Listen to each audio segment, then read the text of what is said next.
ఆచి chicken masala. Iran కు America president Trump warning ఇచ్చారు. హర్ముజ్ జలసంధిని వెంటనే తెరవాలని ఇరాన్ కు 48 గంటల డెడ్ లైన్ విధించారు. లేదంటే ఇరాన్ లోని అతిపెద్ద పవర్ ప్లాంట్ పై బాంబుల వర్షం కురిపిస్తామని హెచ్చరించారు.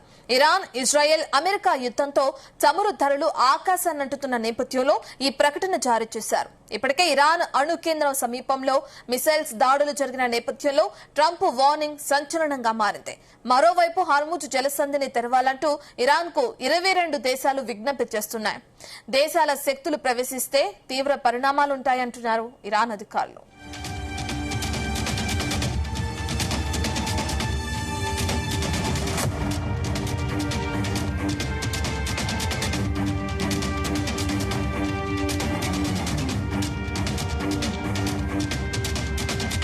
హర్ముజ్ జలసంధి విషయంలో తన వైఖరిని సడలించుకుంది ఇరాన్.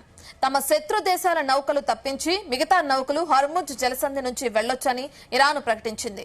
టెహ్రాన్ తో సమన్వయం చేసుకుని నౌకలు ప్రయాణించవచ్చని సూచించింది. 48 గంటల్లో హర్ముజ్ తెరవాలని ట్రంప్ హెచ్చరికలు జారీ చేసిన తర్వాత ఇరాన్ ఈ నిర్ణయం తీసుకోవడం ఆసక్తికరంగా మారింది. హర్ముజ్ పై ఇరాన్ పట్టు సడలించడంతో యుద్ధం కూడా ముగిసే అవకాశం ఉందని అంచనా వేస్తున్నారు.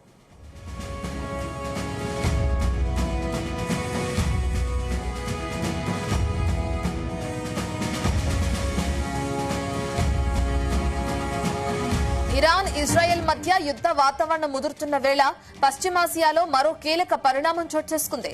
బ్రిటన్ తన అత్యంత శక్తివంతమైన అణు జలాంతర్గామిని అరేబియా సముద్రంలో మోహరించింది. ఇటీవల ఇరాన్ జరిపిన క్షిపణి దాడుల నేపథ్యంలో గల్ఫ్ జలాల్లో ప్రయాణించే తమ వాణిజ్య నౌకల భద్రత కోసమే ఈ నిర్ణయం తీసుకున్నట్లు బ్రిటన్ స్పష్టం చేసింది. బ్రిటన్ రాయల్ నేవీకి చెందిన ఈ జలాంతర్గామిలో 1000 కిలోమీటర్ల దూరంలోని లక్ష్యాలను సైతం అత్యంత ఖచ్చితత్వంతో ఛేదించగల తొహమాక్ క్రూయిజ్ క్షిపణులున్నాయి. శత్రువులు కంటపడకుండా నీటి అడుగు నుంచి దాడి చేయగల సామర్థ్యం దీని సొంతం. అయితే బ్రిటన్ చర్యపై ఇరాన్, రష్యాలు తీవ్రంగా స్పందించాయి. తమ జలాల్లోకి విదేశీ శక్తులు ప్రవేశిస్తే తీవ్ర పరిణామాలుంటాయని ఇరాన్ హెచ్చరించింది. ఇది యుద్ధాన్ని మరింత రెచ్చగొట్టే చర్య అని, ఉద్రిక్తతలను మరింత పెంచుతుందని రష్యా విమర్శించింది.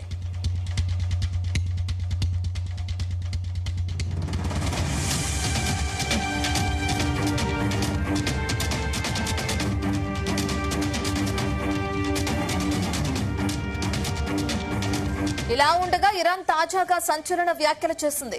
అమెరికా అధ్యక్షుడు ట్రంప్ నుంచి గ్రీన్లాండ్ కు రక్షించేందుకు సిద్ధంగా ఉన్నామని ప్రకటించింది. ఈ మేరకు ఇరాన్ కు చెందిన కీలక అధికారి ఒకరు ఈ ఆసక్తికర వ్యాఖ్యలు చేశారు. వనరుల పరంగా ఎంతో కీలకంగా ఉన్న గ్రీన్లాండ్ దీవిని చేజిక్కించుకునేందుకు ఒక పక్క ట్రంప్ ప్రయత్నాలు సాగిస్తున్నారు. గ్రీన్లాండ్ ను తమకు అప్పగించాలంటూ ఐరోపాను బెదిరించారు. తర్వాత బతిమిలాడుకున్నారు. మళ్లీ స్వరం పెంచి గ్రీన్లాండ్ ను స్వాధీనం చేసుకుంటామని హెచ్చరిస్తున్నారని ఇరాన్ అధికారి వ్యాఖ్యానించారు. ఒకవేళ గ్రీన్లాండ్ ను కాపాడుకోలేకపోతే మా సాయం అడగండి, మేము ఆయన నుంచి దాన్ని కాపాడుతామంటూ ప్రకటించారు.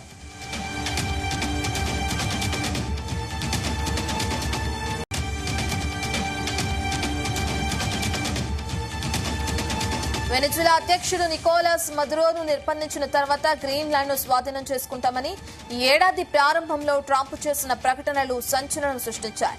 దీనిపై చర్చలు జరపాలని కూడా ఆయన పిలుపునిచ్చారు. అయితే డెన్మార్క్ అందుకు నిరాకరించడంతో దీనిపై ఎలాంటి ఒప్పందం కుదరలేదు.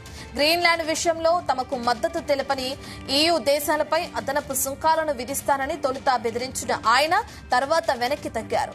ఇరాన్ అధికారి వ్యాఖ్యలతో తాజాగా ఈ అంశం మరోసారి చర్చకొచ్చింది.